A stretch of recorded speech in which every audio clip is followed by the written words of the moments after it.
Hey, what's up you guys? Bloody Jacob here to give you my thoughts on Kuffs.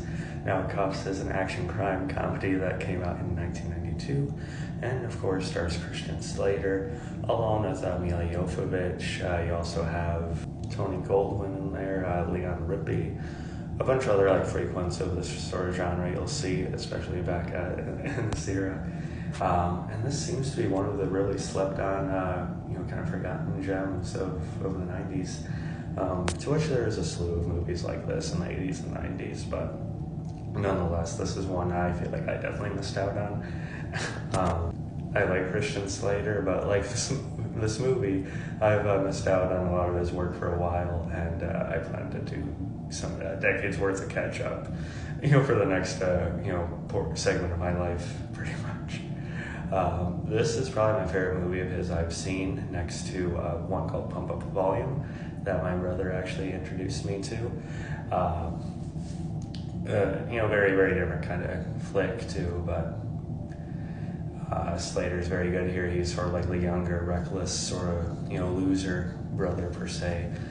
His older brother's kind of a well-respected cop, and in a part of the city, it's falling apart. It's broken up into districts because they're so underfunded, under budgeted, and everything like that.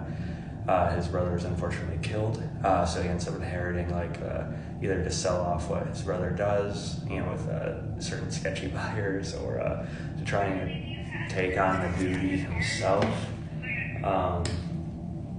Which is a bit of an interesting kind of different type of setup with the details of that per se.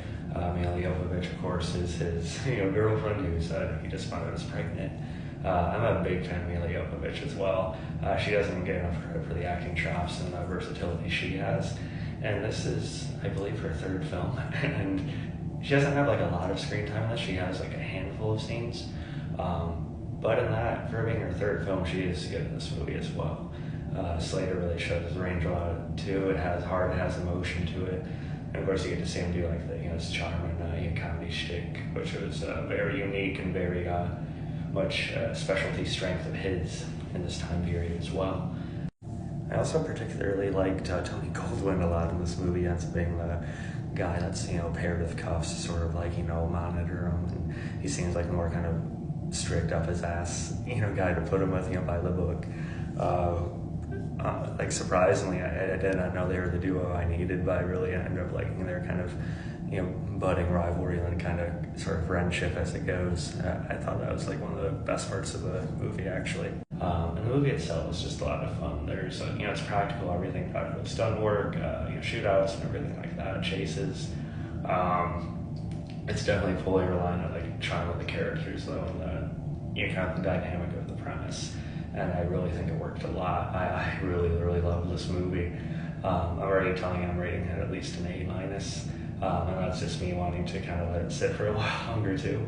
As time goes on, I can definitely see this becoming an all-time favorite of mine, along with something like The Big Hit that Mark Wahlberg did years after this. It's honestly that good to me. And over time, that rating could just be become a movie I can't really rate just because it's such a given to me. But yeah, it's definitely one that I kind of want to work in rewatching periodically, and I do think it's one that a lot of other people have slept on too. Definitely gem and definitely a classic. So yeah, you guys thought about this one? Have you seen it? If you haven't, check it out. It's also $10 for the DVD. I believe it released on Blu-ray as well. So follow me on TikTok, Twitter, and Instagram later.